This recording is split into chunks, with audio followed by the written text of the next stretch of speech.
बोलो ना। Hello guys, welcome back to our channel. Today we are going to know about care of neonate. तो आज हम पढ़ेंगे कि केयर ऑफ नियोनेट मीन्स हम एक न्यूबॉर्न बेबी की केयर कैसे करेंगे। नियोनेट मीन्स होता है जो तुरंत बर्थ हुआ बेबी होता है, उसको हम न्यूबॉर्न या नियोनेट बोलते हैं। तो उसकी केयर हम कैसे करेंगे, क्योंकि वो तुरंत ही इन्वायरमेंट में आता है यूट्रस से, तो उसको बहुत ज़्यादा केयर की नीड होती है। तो हम उसको केयर कैसे देंगे, तो सबसे पहले हम जानेंगे कि what is the normal newborn. एक नॉर्मल न्यूबॉर्न हम किसी बेबी को कब बोल सकते हैं, तो a healthy infant born at term age और बिटवीन 37 to 42 वीक्स, मतलब आफ्टर ए जेस्टेशनल पीरियड। जब एक बेबी बर्थ होता है तो उसको हम नॉर्मल न्यूबॉर्न बोलते हैं, जो कि 37 से लेके 42 वीक्स तक हम नॉर्मल जेस्टेशनल एज मानते हैं या काउंट करते हैं। एवरेज बॉडी वेट अगर एक बेबी का हम देखें, तो अगर एक बेबी जो बर्थ होता है 2.5 केजी से लेकर 3 केजी तक होता है, तो उसको हम नॉर्मल वेट में काउंट कर सकते हैं। लेकिन अगर एक बेबी उससे कम है, मतलब 2.5 केजी से भी लेस उसका बॉडी वेट है, देन हम उसको लो बर्थ वेट के नाम से जानते हैं। अगर एक बेबी जो है बिफोर जेस्टेशन एज बर्थ हो जाता है, तो उसको हम प्री टर्म बेबी बोलते हैं। Pre term in the sense मतलब जो टर्म के पहले ही बर्थ हो जाता है, उसको हम प्री टर्म बेबी बोलते हैं। और अगर 2.5 केजी से उसका बर्थ टाइम पे वेट कम है, तो उसको हम लो बर्थ वेट बेबी बोलते हैं। देन अगर आफ्टर 42 वीक्स बर्थ होता है एक बेबी का, तो हम उसको पोस्ट टर्म बोलते हैं। बिफोर 37 वीक्स होता है तो उसको हम प्री टर्म बोलते हैं। और ड्यूरिंग अगर 37 वीक टू 42 वीक्स के बिटवीन होता है, तो हम उनको टर्म बेबी बर्थ बोलते हैं, मतलब वो नॉर्मल होते हैं और उनका बॉडी वेट भी नॉर्मल हो सकता है। अब हम बात करेंगे कि अगर कोई बेबी बर्थ होता है, तो हम उसको फर्स्टली क्या क्या चीज़ें केयर देंगे। तो हमारे पास 2 टाइप्स के केयर होते हैं जो कि हमको बेबी को देने होते हैं। एक होते हैं हमारे पास इमीडिएट केयर, और सेकंड इज़ हमारा होता है रूटीन केयर।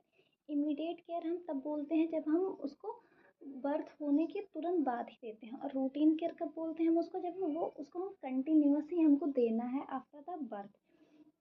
तो इमीडिएट केयर में हमारे पास फर्स्ट पॉइंट जो होता है, वो हमको बेबी का टेम्परेचर मेंटेन करना होता है। हम बेबी का टेम्परेचर कैसे मेंटेन करेंगे, फर्स्टली जब बेबी बर्थ होता है, तो हम उसको एक प्री वार्म, जो कि पहले से एक वार्म और क्लीन टॉवल होता है, उसमें हम उसको रिसीव करेंगे, जिससे बेबी का सरफेस जो है वो कि ड्राई रहे और वो हाइपोथर्मिया से बच सके। हाइपोथर्मिया क्या होती है, जब बेबी में टेम्परेचर जो होता है बिलो चला जाता है, तो हम उसको हाइपोथर्मिया बोलते हैं। हाइपोथर्मिया जो होता है, जितने भी बेबी बर्थ होते हैं उन सभी में ये प्रॉब्लम देखी जाती है कि उनमें हाइपोथर्मिया कंडीशन हो जाती है। तो हम उनका सबसे पहला जो हमारा इमीडिएट केयर होता है, वो होता है हमारा उनको वार्म करना और उनको ड्राई करना।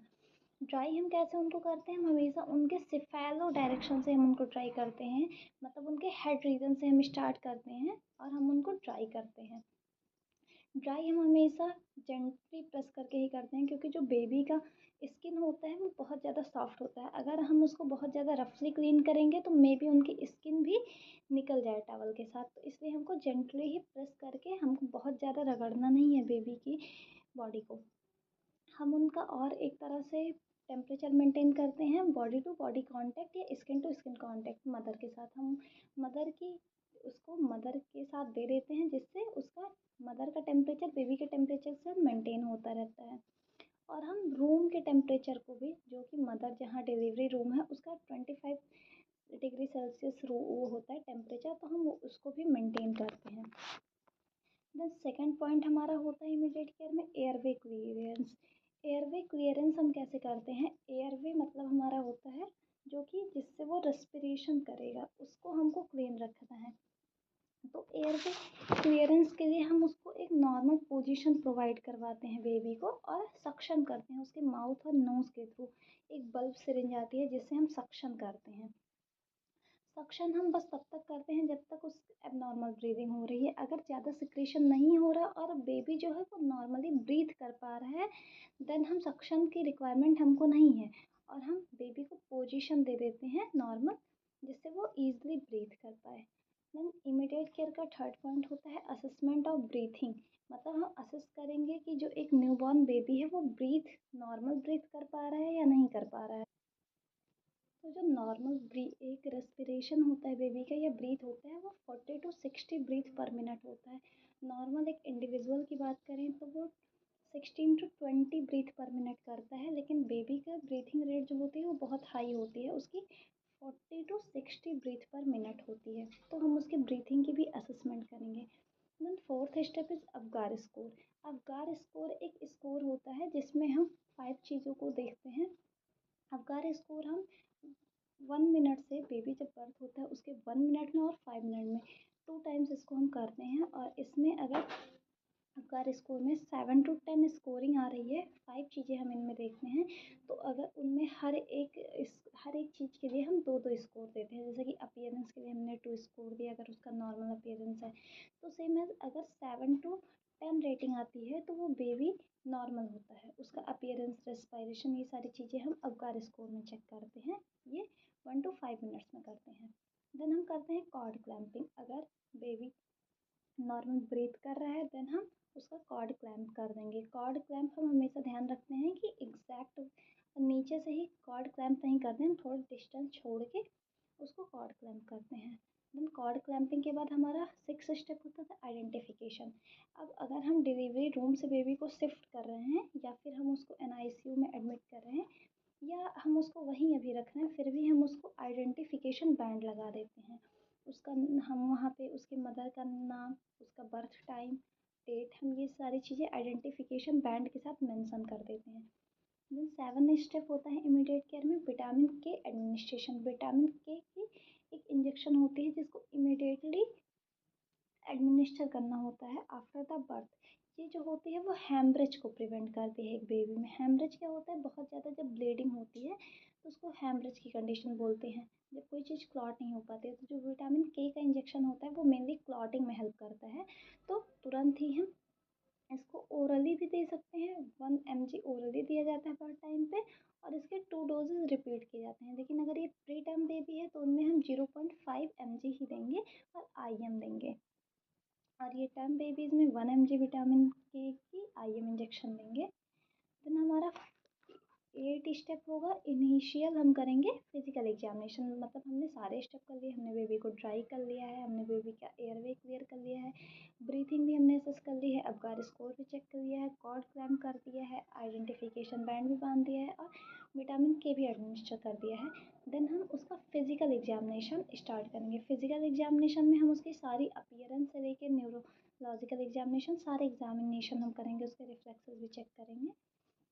देन लास्ट जो हमारा इमीडिएट केयर में आता है वो स्किन टू स्किन कांटेक्ट और ब्रेस्ट फीडिंग आता है। स्किन टू स्किन कांटेक्ट हम उसको मदर के साथ या फैमिली मेम्बर के साथ या वहाँ पे जो भी केयर गिवर होता है उसको हम स्किन टू स्किन कांटेक्ट कराते हैं, जो कि हाइपोथर्मिया को रिड्यूस करता है। और जो लो बर्थ बेबीज होते हैं उनमें भी ये बर्थ गेन करने में बहुत हेल्प करता है। और ब्रेस्ट फीडिंग, अगर नॉर्मल डिलीवरी हुई है तो हम within 1 hour breast feeding start करवा सकते हैं। कुछ चीज़ें हमको अवॉइड करनी होती हैं इमीडिएट केयर के दौरान। जैसे कि हमको 24 आवर्स तक के लिए हमको बेबी को नहलाना नहीं होता है, ताकि उसको फिर ठंडक की वजह से हाइपोथर्मिया ना हो। हम कवर करते हैं बेबी को, बेबी का जो हेड होता है हम उसको कैप के थ्रू कवर कर देते हैं ताकि उसका बहुत ज़्यादा टेम्परेचर जो है लॉस ना हो। क्योंकि बेबी जो है वो यूट्रस से आया है जहाँ का इन्वायरमेंट बहुत वार्म था और वो तुरंत ही इन्वायरमेंट में आया है, आउटर इन्वायरमेंट में, जिसका टेम्परेचर उससे मैच नहीं हो रहा है। तो इसलिए हम कुछ चीज़ों को ध्यान रखेंगे।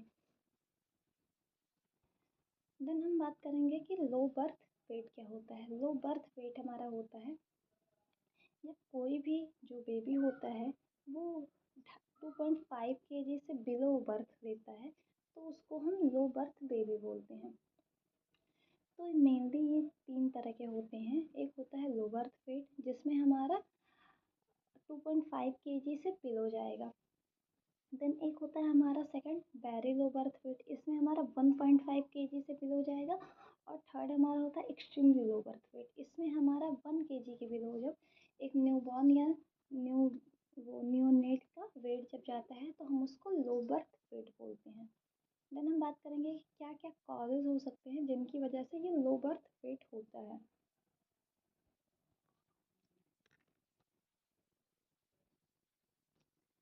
देन हम बात करेंगे ये कॉजेज़ क्या क्या हो सकते हैं लो बर्थ वेट की। तो लो बर्थ वेट के कई सारे कॉजेज़ हो सकते हैं हमारे पास, as like poor nutritional status. जो मदर है उसको उतना न्यूट्रिशन नहीं मिल पा रहा जितनी कि बेबी को और मदर को रिक्वायरमेंट है, तो उस केस में भी लो बर्थ वेट हो सकता है। देन आता है लो मैटरनल वेट, जो मदर है उसका खुद का भी वेट बहुत लेस हो। देन थर्ड होता है टीन एज मैरिज, जो मदर है जिसने प्रेगनेंसी कंसीव की है वो उसकी जो मैरिज है वो बहुत कम एज में हो गई है, इस वजह से उसका यूट्रस जो है वो प्रॉपरली ग्रोथ नहीं कर पाया, उसकी वजह से जो बेबी है वो प्रॉपरली डेवलप नहीं हो पाता है। Then fourth is preterm baby, जब बेबी जो होता है 37 वीक से पहले ही बर्थ हो जाता है तो उसको पूरा एक पीरियड ही नहीं मिला है जिसमें वो ग्रोथ कर पाए, तो इस वजह से भी उसका वेट जो होता है वो कम हो सकता है। देन मल्टीपल प्रेगनेंसी में क्या होता है कि बहुत जल्दी जल्दी प्रेगनेंसी कंसीव होने की वजह से जो मदर की बॉडी होती है वो उतनी ज़्यादा एबल नहीं हो पाती है कि वो सारे न्यूट्रिएंट को उस बेबी को प्रोवाइड करवा पाए या उतना हेल्दी इन्वायरमेंट उस बेबी के लिए बना पाए। क्रॉनिक इलनेस मीन्स होता है जब जो मदर है उसको किसी तरह की लॉन्ग टर्म डिसीज़ हो जिसकी वजह से बेबी प्रॉपरली ग्रो ना हो पाए। यूज़ ऑफ टोबैको और अल्कोहल, कुछ मदर्स ऐसे होते हैं जो अल्कोहल और टोबैको यूज़ करते हैं ड्यूरिंग द प्रेगनेंसी, उस कंडीशन में भी बेबी प्रॉपरली ग्रो नहीं हो पाता है। देन आता है इंड्यूस्ड प्री मेच्योर डिलीवरी, मतलब कभी कभी ऐसी कंडीशन आ जाती है कि जो बेबी होता है वो प्रॉपरली मेच्योर भी नहीं हो पाता, उसके पहले ही उसकी डिलीवरी करवा दी जाती है, तो उस कंडीशन में भी ऐसा होता है। कुछ और भी कॉजेज़ होते हैं जैसे कि इन्फेक्शन हो सकता है, इन्फेक्शन में भी जो टॉर्च इन्फेक्शन होता है मेनली वो न्यूबॉर्न्स में देखा जाता है जो कि मदर के वूम से ही उनको हुआ होता है। फीटल कॉजेज़ हो सकते हैं, मतलब फीटस जो है उसमें या जो बेबी है उसमें जब वो यूट्रस में था तभी उसमें कोई एबनॉर्मेलिटी हुई हो उसकी वजह से, या जो मदर का यूटेराइन है उसमें कोई एबनॉर्मेलिटी हो उसकी वजह से भी देखने को मिल सकता है। अब फिजिकल कैरेक्टरिस्टिक्स हमको क्या क्या दिखेंगे उस बेबी में अगर वो लो बर्थ वेट है, तो वहाँ हमको उसका फेस और हेड जो होगा वो बहुत ज़्यादा डेवलप नहीं दिखेगा, उसका फेस जो होगा वो छोटा दिखेगा, हेड उसका बड़ा दिखेगा। एक्टिविटी उसकी जो होगी वो बहुत ज़्यादा लेस होगी, मतलब नॉर्मल चाइल्ड जैसे कि क्राई करता है या किसी चीज़ भूख भूख लगती है उसको तो वो रोने लगता है, हाथ पैर फेंक के खेलता है, तो जो एक्टिविटी होगी वो उसकी डल होगी बिल्कुल। हेयर उसके कम होंगे, एयर में जो कार्टिलेज होते हैं वो या तो प्रॉपरली ग्रो नहीं हुए होंगे या तो पूरी तरह से ग्रो ही नहीं हुए होंगे, टोटली एब्सेंट होंगे, तो उसका जो बेबी का जो एयर कार्टिलेज होगा वो बहुत ज़्यादा सॉफ्ट होगा। उसके नेल जो होंगे वो डेवलप नहीं हुए होंगे, बहुत छोटे होंगे, उनमें हमको और सारी भी स्किन भी देखने को हमको एबनॉर्मल मिलेगी, बहुत सारे कंडीशंस होते हैं। बाकी इसके आगे हम नेक्स्ट वीडियो में पढ़ेंगे। तो आज हमने पढ़ा है कि हमारे पास सबसे पहले एक न्यू बॉर्न क्या होता है, नॉर्मल न्यू बॉर्न। तो नॉर्मल न्यू बॉर्न होता है जबकि वो टर्म हो, मतलब 37 वीक से 42 वीक्स का हो, उसका एवरेज वेट 2.5 किलोग्राम से 3 किलोग्राम हो और जो बेबी हो वो पूरी तरह से टर्म होने के बाद ही बर्थ होता हो। देन हम बात करते हैं कि कब हम उसको प्री टर्म बोलते हैं, कब पोस्ट टर्म बोलते हैं और कब हम उसको टर्म बेबी बोलते हैं। देन हमारे पास था इमीडिएट केयर, मतलब हमको जब बेबी बर्थ हुआ है तो हमको क्या क्या केयर उसको प्रोवाइड करवाने हैं, जैसा कि हमको सबसे पहले उसको ड्राई करना है एक बेबी को। फर्स्ट स्टेप ही हमारा होता है आफ्टर द बर्थ कि हम बेबी का टेम्परेचर मेंटेन करें। टेम्परेचर हम कैसे मेंटेन करेंगे, हम उसको एक ऐसे प्री वार्म और क्लीन ड्राई टॉवल में ही लेंगे जो कि उसके लिए एक सरफेस प्रोवाइड करवाए जहाँ पे वो ना बहुत ज़्यादा उसको ठंडी फील हो ना बहुत ज़्यादा गर्म फील हो।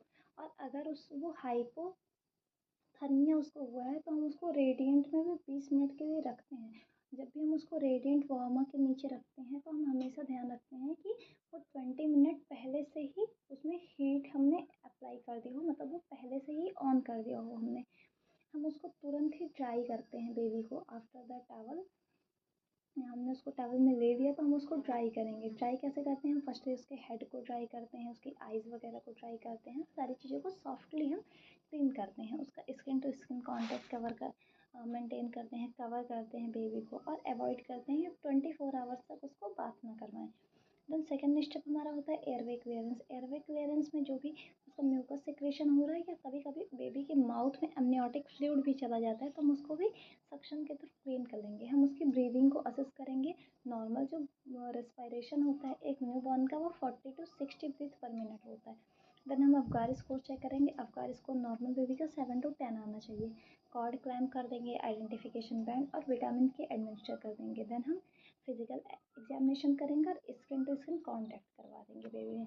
फिर हमने देखा कि लो बर्थ वेट क्या होता है। तो लो बर्थ वेट जैसे कि हम जानते हैं कि एक नॉर्मल जो बेबी होता है वो 2.5 किलोग्राम से लेकर 3 किलोग्राम तक होता है।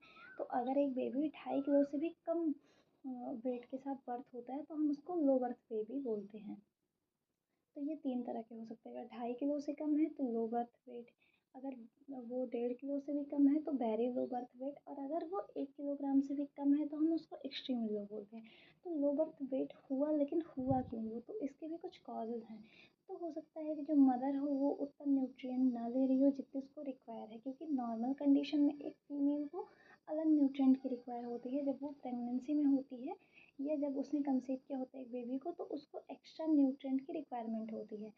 लो मैटरनल वेट मतलब जो मदर है उसका बॉडी वेट खुद का ही कम हो, अगर उसकी बहुत जल्दी मैरिज हो गई है या बेबी प्री टर्म है या मल्टीपल प्रेगनेंसी है, क्रॉनिक इलनेस है, या वो अल्कोहल का यूज़ कर रही है, तो ऐसे सारे कंडीशंस में भी हमको लो बर्थ वेट देखने